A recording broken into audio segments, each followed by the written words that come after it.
Oh my God, what a beautiful day. It's gorgeous. It's a perfect day, Pat. Where are we going? We're going to Southbrook. It's just outside of St. Catharines on the way to Niagara-On-The-Lake. Oh, wow. And what do they specialize in? Everybody's got their thing. Well, apparently a lot. They had a farm north of Toronto that the family farmed since the 1860s.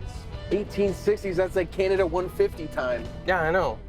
So apparently this guy Bill and his wife love gourmet food and wine, so he started buying Niagara grapes, trucking them to the farm in Richmond Hill, and making wine. But not only that, it says here in 2007, one of his reds, he put it in this, I don't know if it's a contest, but it beat out some crazy French wines. Chateau Lafite Rothschild. Anyway, it's like a $300 bottle of wine, and his wine beat it. Wow, go Southbrook. That's amazing.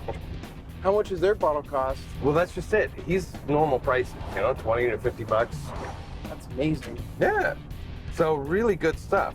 So I guess after 15 years of buying grapes out of Niagara and trucking them up, he just bought a vineyard down here. So he bought 74 acres on the 4 Mile Creek bench or sub-appellation. I don't know what a sub-appellation is. No idea.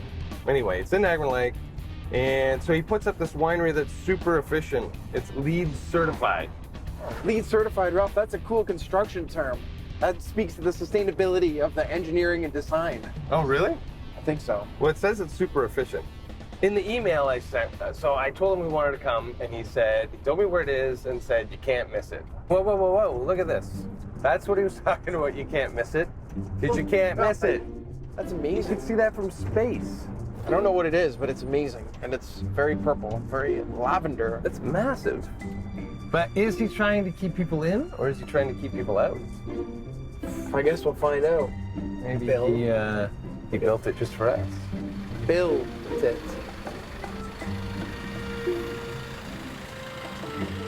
I thought this was going to be a simple conversation about Chardonnay, but I need to know about this wall. I think it's a car wash. It's massive. You must be Bill. Hey, good. Hi, Bill. Ready to get corkscrewed? I hope so. Well, thanks for having us. We were going to have a simple conversation about Chardonnay, but I need to know about the wall. Let me tell you about Chardonnay first. Okay. It's my favorite white grape variety. It's a variety, just like a Red Delicious and a Granny Smith apple are varieties of apples. But you can't make a Chardonnay pie. Like, you can apple pie. Actually, you can make a Chardonnay pie. Yes. I'm not sure it's all that good. So it's a Chardonnay grape, makes a Chardonnay wine. That's correct. We're way off topic here. Well, that's okay. Let's get back on topic. So Chardonnay is my favorite white grape variety. It can be made in many styles. You can make it using oak. You can make it without oak. You can make it light. You can make it intense. And that's what I love about it. I need to know why it's so popular here. It seems like everybody's got a Chardonnay. The climate in Ontario is perfect for Chardonnay. I think we'll be the judge of that, Bill. We just met you. Please do. Please do. Well, I want to see what's on the other side of the wall. We're doing some interesting things. Cool. So the thing about architecture is it's all about theatricality. It's all about the details. The wall, mostly it's designed to bring your eye back to the building where we're actually selling the wine. It's also part of the architectural supports as well. But what it's all about, it looks massive from the outside. Come and see what it looks like from the inside. Cool. We were meeting with Jack Diamond, the architect, and after about half an hour, he said, "You guys don't shut up about the vineyard." And we said, "Of course, that's what's important too." The reason for the wall is that it's absolutely opaque, and then as you enter the building, you realize you're looking into the vineyard. It's incredible. You can see it everywhere. It's an uplifting experience. Yeah. That's what people are here in Niagara for. They're here to look in the vineyard.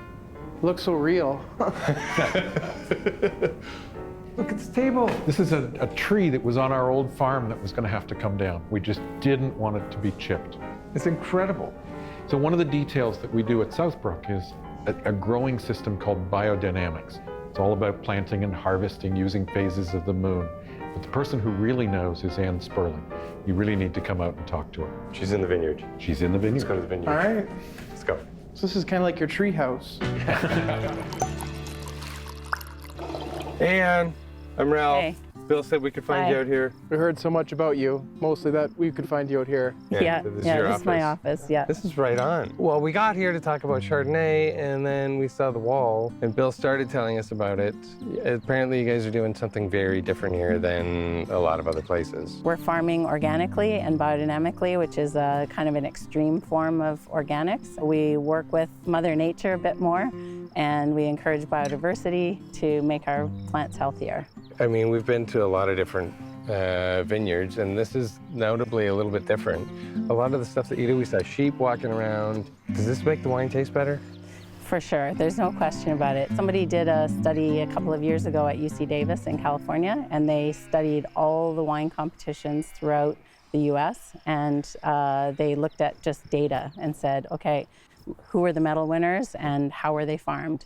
And organic wines were on average more points than conventional wines. Why? So usually it's freshness is cited, and juiciness, those kind of things that make you, make you want to salivate, make you want to kind of like engage with it more. Cherry pie, ice cream, we're talking scones, donuts, ribs. Yeah. Everything makes you salivate. Yeah. How many sheep fill a bottle? Like how many sheep can fit into the, is it? Well, actually the sheep are important for manure.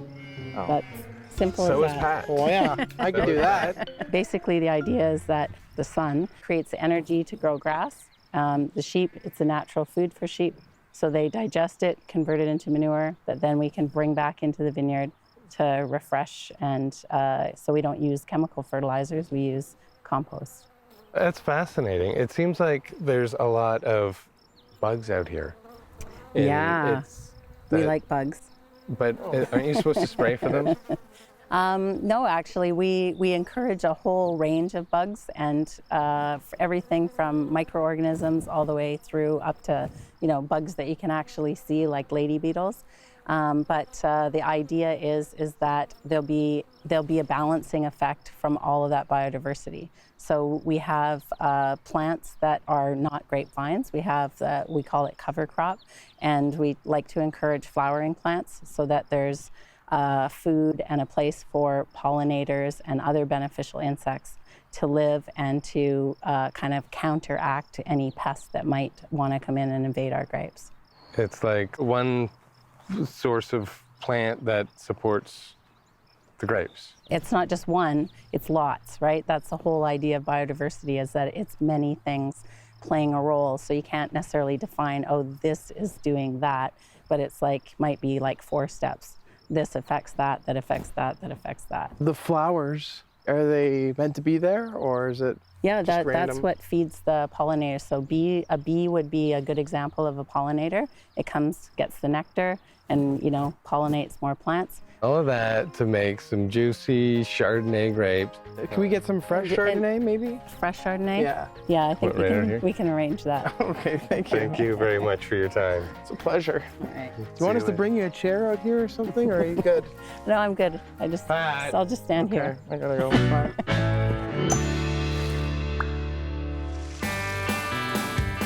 To the Cubby Cave! Howdy, Jim here. Let's talk a bit about pollination in vineyards. Pollination is an important process for flowering plants to be able to produce fruit. Although tree fruit such as apples, peaches, and cherries require pollinators such as bees to transfer pollen from plant to plant, many grapevines used for wine are self-pollinating and have a different process. This means that insects such as bees are not necessarily required for the flowers to produce berries. These grapevines have both male and female reproductive organs, allowing the plants to fertilize themselves. It is still important to have a combination of regular and self-pollinating plants, as well as an abundance of pollinators in farms and vineyards. Having a diversity of plants and beneficial insects can help improve the health of vines and soils and ensure less pests and stronger vines. Healthy farm, healthy plants, better wine. Hey, there you are. Thanks for watching. Hey, we're wondering, since you're watching anyway, maybe kind of cool to kind of formalize the relationship and have you subscribe and like and maybe share these on social media? Anyway, thanks. We'll let you get back to the episode. Give it some thought. Just consider. Let's get back to the episode, really. Let's go. Hey guys, how are you? Good, how are you? You must be Andrew. I'm Andrew, nice to meet you. Pleasure. Patrick. Ralph. Nice to meet you. So this is the most important part of the day. Absolutely. Taste test. It's the most fun part of the day, for sure. We've got a couple Chardonnays in front of you today.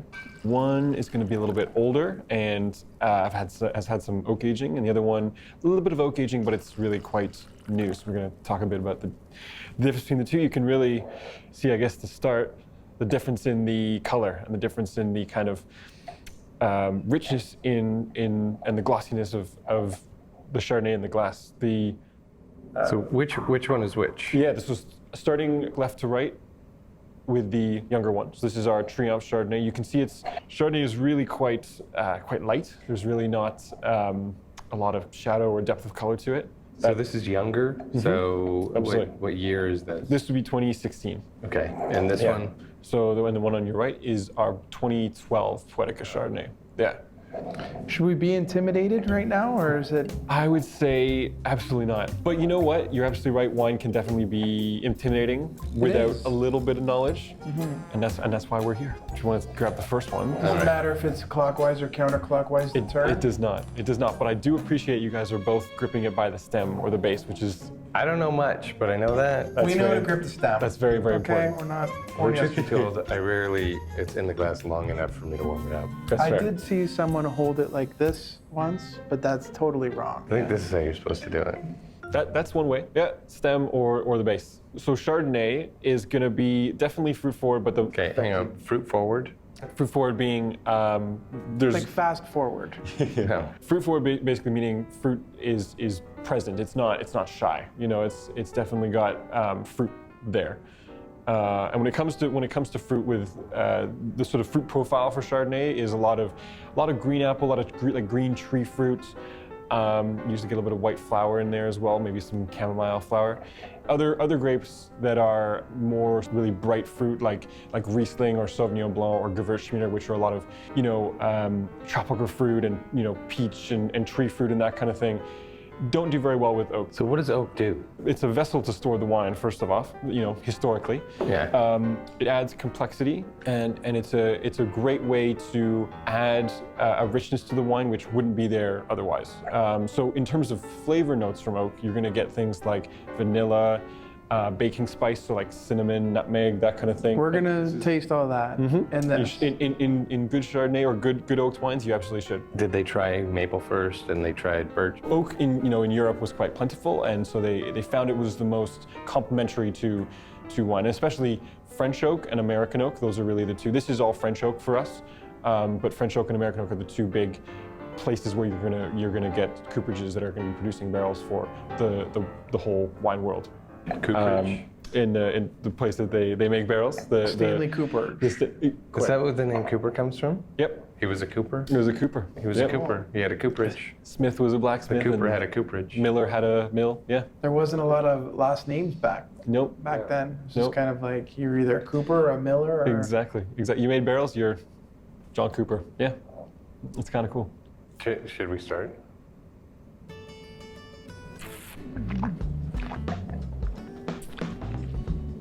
A little sip and yeah, that's fantastic. The nice thing about Chardonnay, especially from cool climates like here in Niagara, we're obviously a pretty cool climate compared to We're really cool. Yeah. really cool and cool temperature as well. Because we're such a cool climate, we have really good refreshingness to our wines. Explain to me what you mean by refreshing. The cooler the climate, the more acidity you're going to get with wine. And I don't love to use the word acidity because it's a bit of a Lemons. Yeah, what I exactly. think. When people think acid, they think Lemons. They think that. They think that, it's yeah. not. But what good acidity on wine does is gives you refreshingness, and it makes it in many ways a better wine to have with food, because what you want is something to refresh your palate and to acidity Right. makes your palate water, right? And so you're going to want another bite of that cream pasta. You're going to want another bite of salmon. When it's made properly, I think it's such an egalitarian wine because it's Okay. in the sense. Okay, you know that we didn't know that word. You didn't know that word. Didn't know It's a that wine. word. I think when done properly, it's a wine that there's something for everybody to enjoy because it's refreshing. It can be refreshing and light and easy drinking on a beautiful summer's day. And it can also be, you know, like with wine number 2, it can be a lot more sort of deep, complex, interesting for people that maybe have been drinking wine for a little while and they want something with a bit more depth of flavor. This has a lot of that to it. Who will be the judge of that? Yeah. What should we expect the difference to be? So the big thing about wines with Chardonnay with a bit more age and a bit more oak aging, you're going to just get a little bit less of that vibrant fruit and a bit more of that vanilla, baking spice. I like this one better. Right? It's like someone took my tongue and just gave it a slap. Is that what it's supposed to be like? Sure. Yes. It's got rounder edges. It seems like everything is a little bit. So the acidity, the refreshingness is definitely there, but it's a little bit, it's even more balanced. Price-wise, how much of a difference between? About $25. So if I drank this bottle first and this bottle second. Well, how much do we owe you? Let's start figuring that out, because this is probably... For you guys, nothing. I'm gonna bring my family tomorrow then. I did not offer that. Thank you, Andrew. You're very welcome. Absolutely. Anytime. Anytime. Like I said, tomorrow. Food pairing. We're with Chef Cory from AG Inspired Cuisine in Niagara Falls, and he's going to teach us how to pair some food with Chardonnay. Things to look for, things to avoid. What do you got for us? Absolutely. Thanks for having me, guys. First of all, we have trout tartar to start off with. All right. So what do you suggest? Putting some of the food in our mouth. I suggest you put it on a little baguette and put it right in your mouth. Try to get some of the sauce on there as well. Some of the garlic too? Yeah. So the garlic scape has actually been blended right down in the green goddess sauce, so it's all kind of bringing that So together. it's there already. I'm really good at this. I have experience from bruschetta Perfect. or bruschetta. As It's the same concept, right? are you going to be taking some from Ralph's plate as well? No, just this. All right. Do we drink first or drink after? I think we'll drink after, so we'll get the food in our mouth, and then we'll get the wine in there. Cheers. Oh, Cheers, Pat. cheers.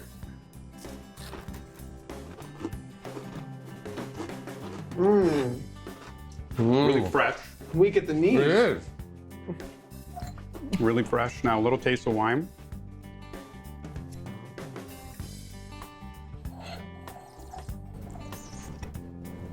Swirl around your mouth. Very nice combination.